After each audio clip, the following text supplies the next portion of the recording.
Welcome to the Under 8 podcast, a 3 times per week college basketball show brought to you in under 8 minutes. At the time of recording, it is Tuesday, February 20th, 11:07 p.m. My name is Josh Mullenix. On today's pod, UConn finally falls again in Big East play. Houston tops Iowa State in a big-time Big 12 matchup. In the Mountain West, the battle atop the Mountain West is close and it had a 40-minute game of action on the West Coast this evening. It's all right now on the Under 8 podcast.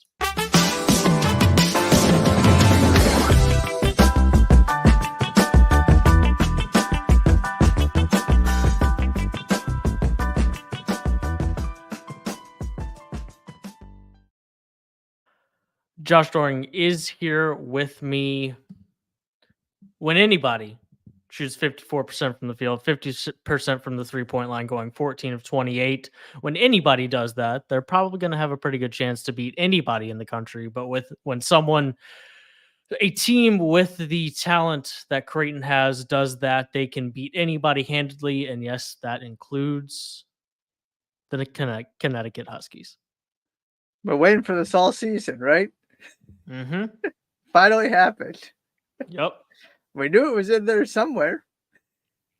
And do they pick a good time to go into unstoppable offense mode where everything goes in and you just can't guard them.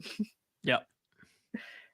Maybe this goes a little bit differently if Donovan Clingan doesn't pick up 2 very, very early fouls, because UConn did get off to a good start, and then immediately when he went to the bench, Creighton took over and then just kept going. Yeah. I don't think it changes the ultimate result. It's probably a closer game. And Baylor Shiloh took the first half off. Yeah. And it didn't matter. Like I said, 55% from the field for Creighton, 50% from the three-point line. This is, before the season started, I called Creighton a team that potentially could have the best single unit in college basketball this year. And I was talking about their offense, and it was, Stephen Ashworth running the show, knocking down 3-pointers, Trey Alexander kind of getting to his spots, Baylor Shireman playing this playmaker / scoring role. Of course, you know what you're getting from Ryan Kalkbrenner, getting flanked by Mason Miller, knocking down 3-pointers. And it just feels like there's so many different things that McDermott's offense could do before the season started, that it was just on most nights, it felt like coming into the season that Creighton might just have too much for you to keep up with. And if it wasn't, this thing, then it was that thing that was working. And they've got so many things that could work that inevitably 2 or 3 of them are going to work on any given night, and you just can't keep up with them. That's not totally how it's played out this year. Not even kind of. They've had some massive stinkers offensively, and certainly haven't been a dominant force offensively throughout the season.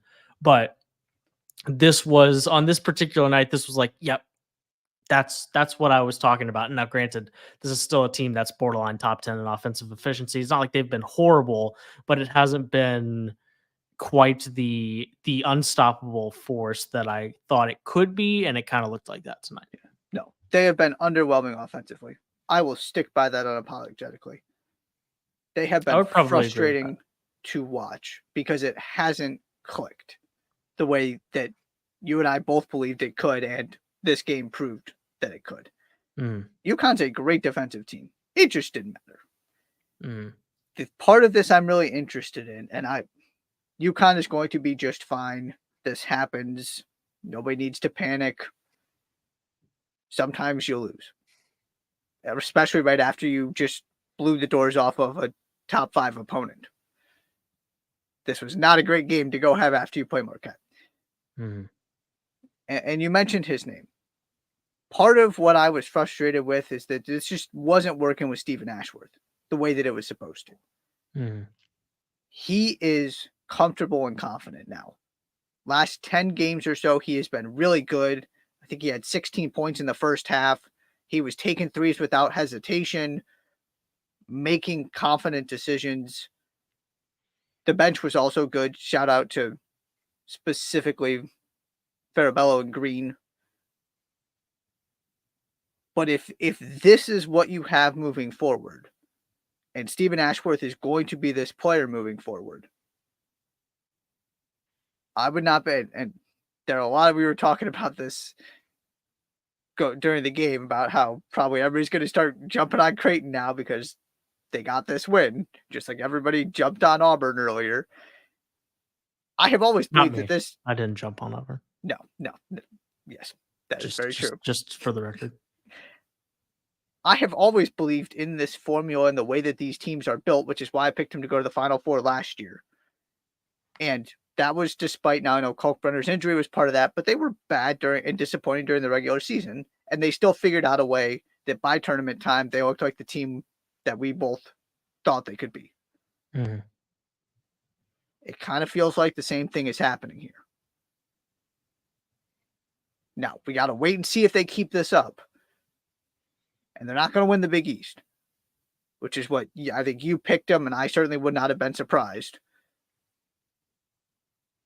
But if you get those guards going and they figure this out, they're good enough defensively, and they start scoring and shooting the lights out like this sometimes, that is a combination to get you within striking distance of the Final Four again. We're not there yet, but there are some similarities in terms of how these seasons are playing out to me. Sure.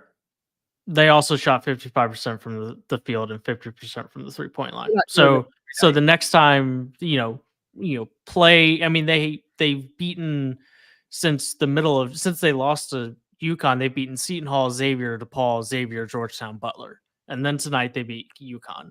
But they were 6-2 in their last 8 coming into this game, and they beat up on a bunch of mid to bad Big East teams. So I hear you.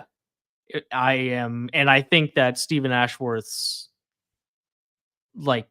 sometimes it's hard to be the guy that you were at Utah State when you come into Creighton and there's Ryan Kalkbrenner and there's Trey Alexander and there's Baylor Shireman. And if he's looks closer, which he did tonight, looks more like the Utah State version of Stephen Ashworth, then you're absolutely cooking. I think you're right. I also just, they get to play Marquette at home still. They get to, they'll play a Seton Hall team that always seems to be tough. They'll go on the road to Villanova to end the season.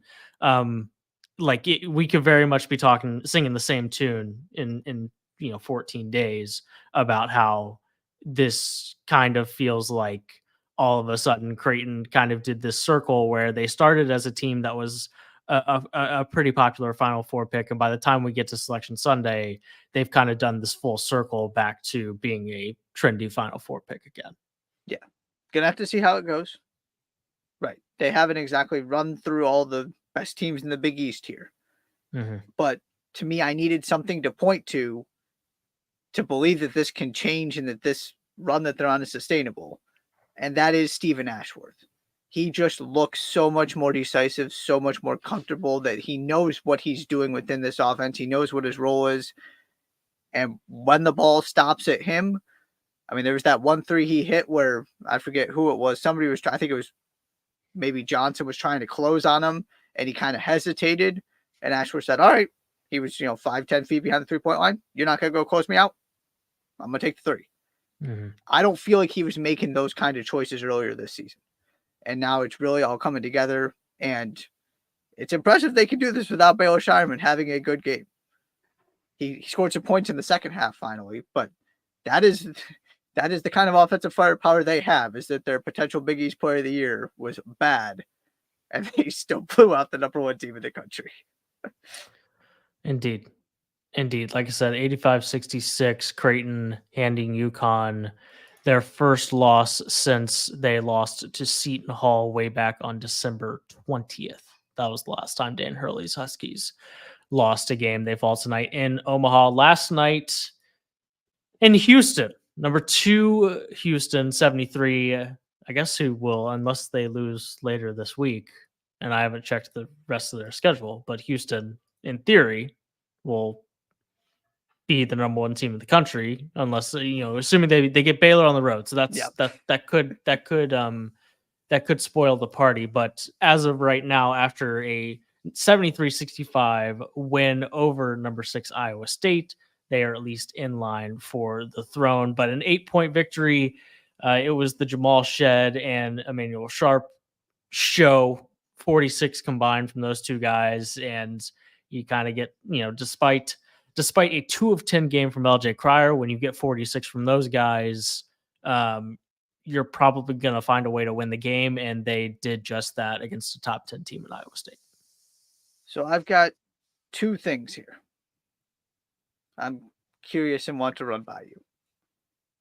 One, if I'm playing these guys, if I have them on my side of my region or my part of a region bracket, have them in the Big 12 tournament, whatever, I am going to try and get specifically Juwan Roberts, but some combination of Roberts, Cryer, and Shed in foul trouble. That is my strategy. Because that was really when Iowa State was able to get back in the game.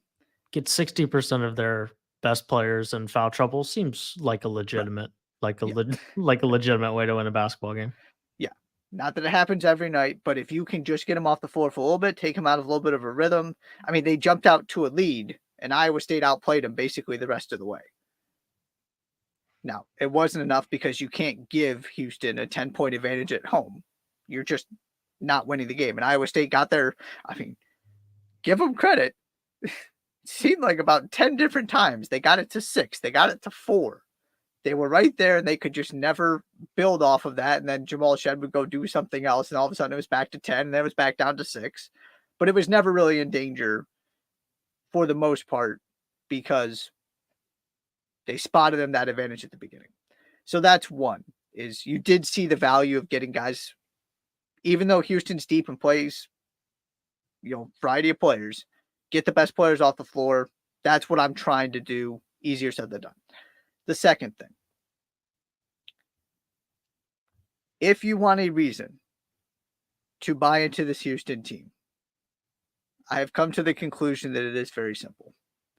You mean outside of number 1 at KenPom, number 2 in the country, all of those other things? Yes, because we've done that, but I'm talking specifically to win a national championship, because we've done that part before and they've still come up short. Sure.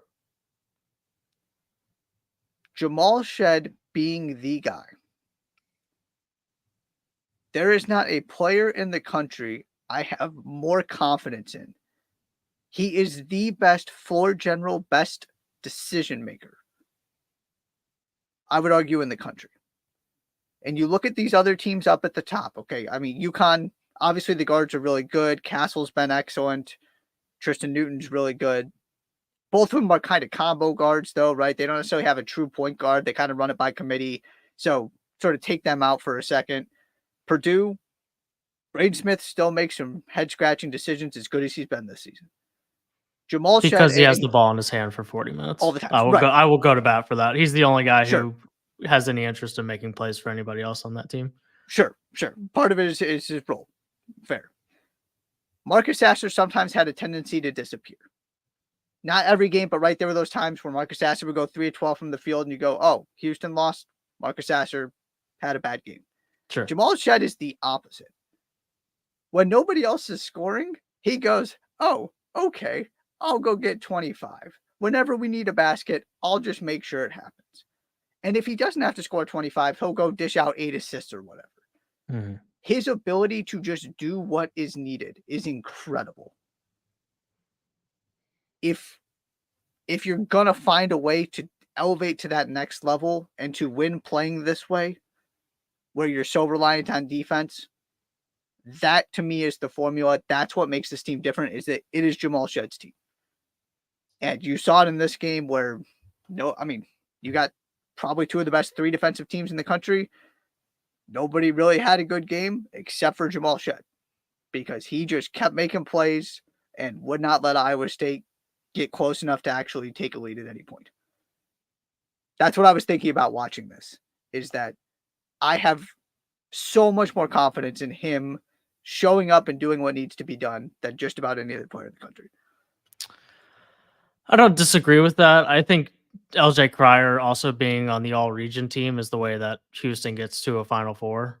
If he averages 8 on 10 shots for the first 2 weekends of the NCAA tournament, they're not going to get to the Final Four. That's the point. Happen. Right. That is the other part of this, is that they have a replacement for Marcus Sasser in addition to Jamal Shed carrying the responsibility. Right. That combination. Sure.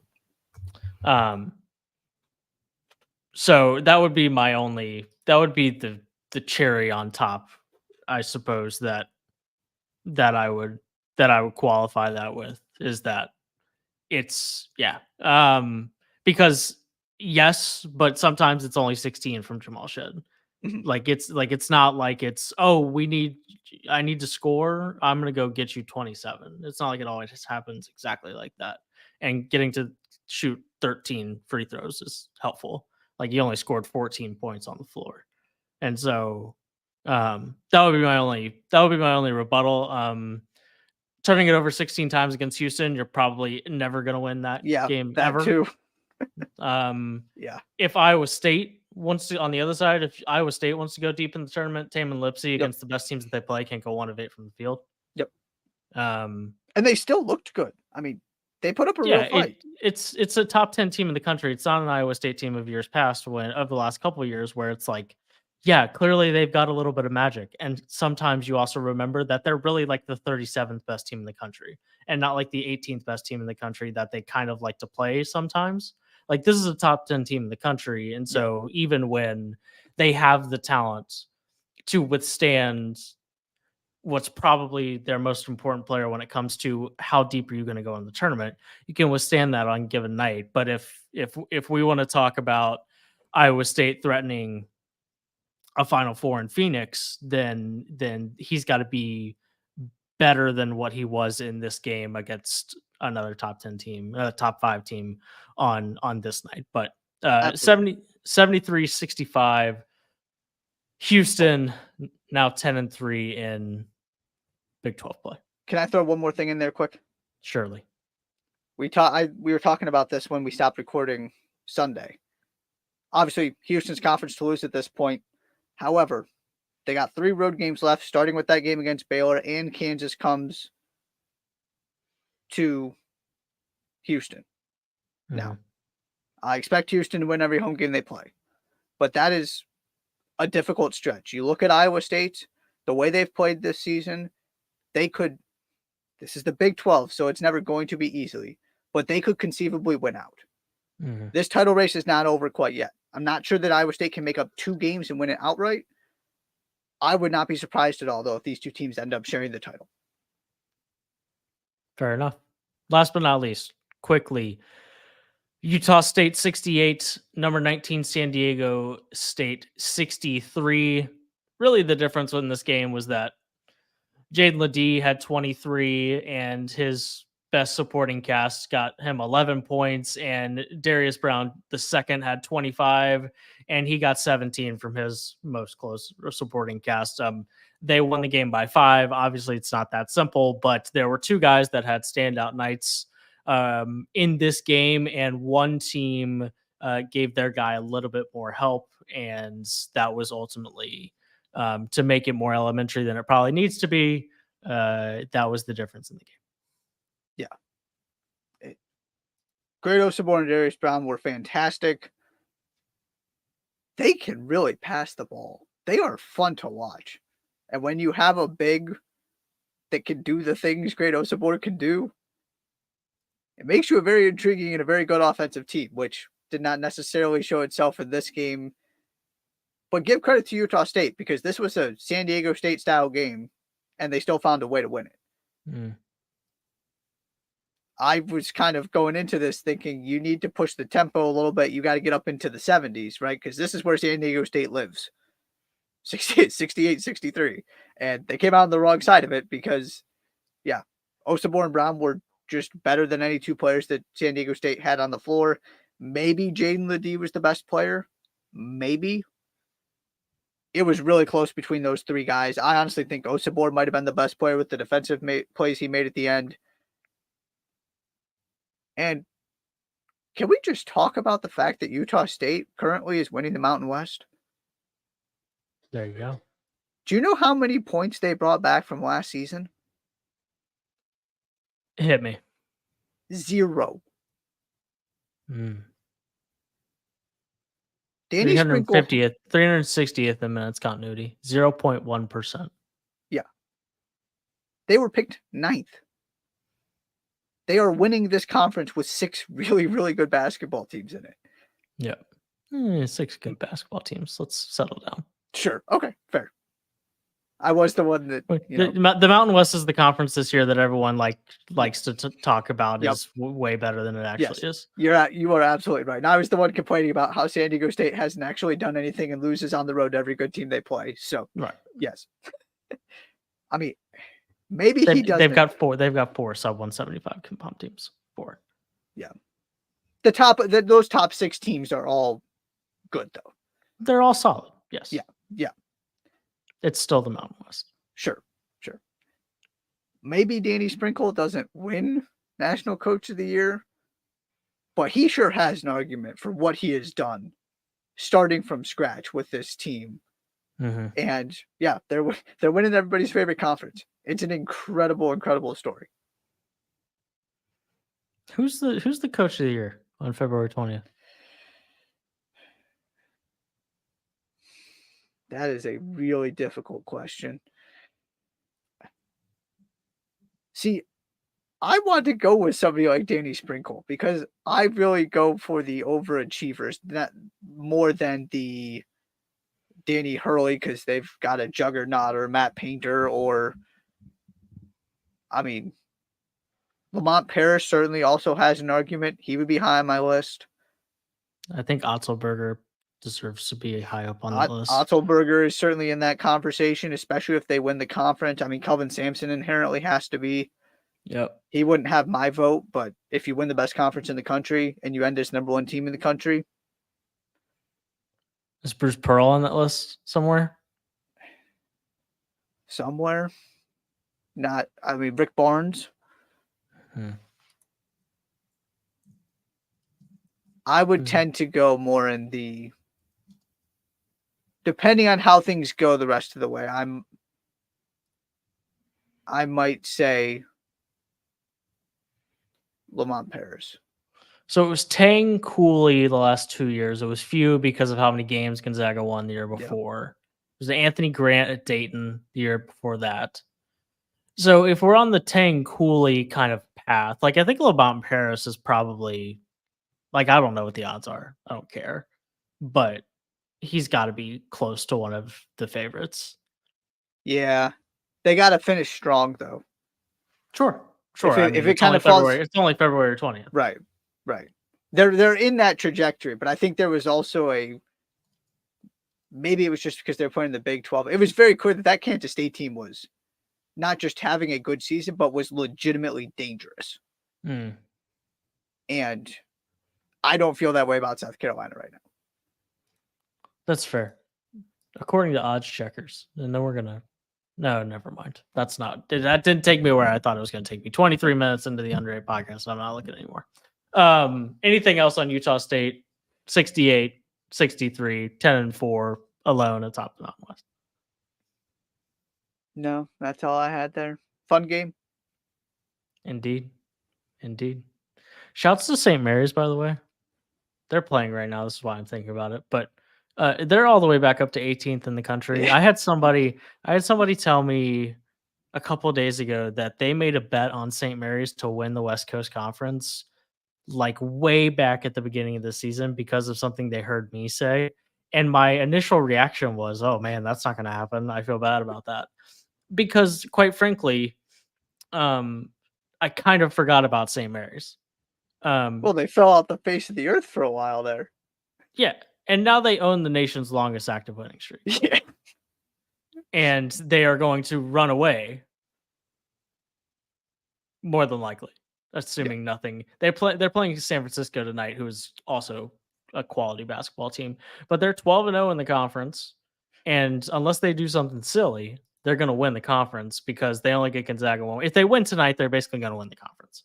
And because they get San Diego and Pepperdine before they get Gonzaga to end the season. So if they win tonight, it's basically going to be impossible for anybody else to win the conference. So shouts to them. That's the only other thing I have. Yeah. And it's weird because we were talking about that again with San Diego State. That win looks incredible. Mm-hmm. And they blew the doors off of them when St. Mary's was terrible. That has to count for something. You weren't playing this St. Mary's team. You were playing the team that we were both disappointed. We weren't going to get to talk about Aiden Mahaney all season. And right. Because we both said, this is the year. If Gonzaga's ever going to lose this conference, here we go. And, well, ultimately, St. Mary's delivered. Such a strange season, though. But they are, just quietly obliterating everybody. There you go.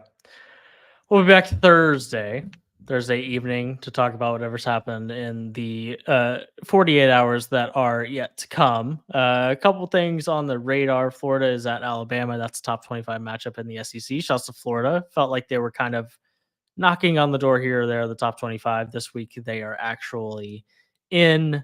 Illinois is at Penn State, if you care about that. Washington State, number 21 team in the country, is at number 4 Arizona. And talk about a team that's kind of just after they had their moment of, is Arizona the best team in the country? And then people decided they weren't. They're just kind of quietly cruising along in the Pac-12, doing their thing in a conference that has supplied us with basically no good teams. Shouts to Washington State. But the number of good teams there is relatively few and far between. So Arizona gets a test at home at the McHale Center. I'm sure maybe we'll talk about that. It might be past our bedtime, so we might not talk about that. But we'll see what's going on Thursday. Until then, thanks so much for being here. That's the Other Podcast for Tuesday, February 20th. Be sure to subscribe to the podcast wherever you listen to your shows. Follow the pod on Twitter. Subscribe on YouTube. Thanks so much for being here. We will see you on Thursday.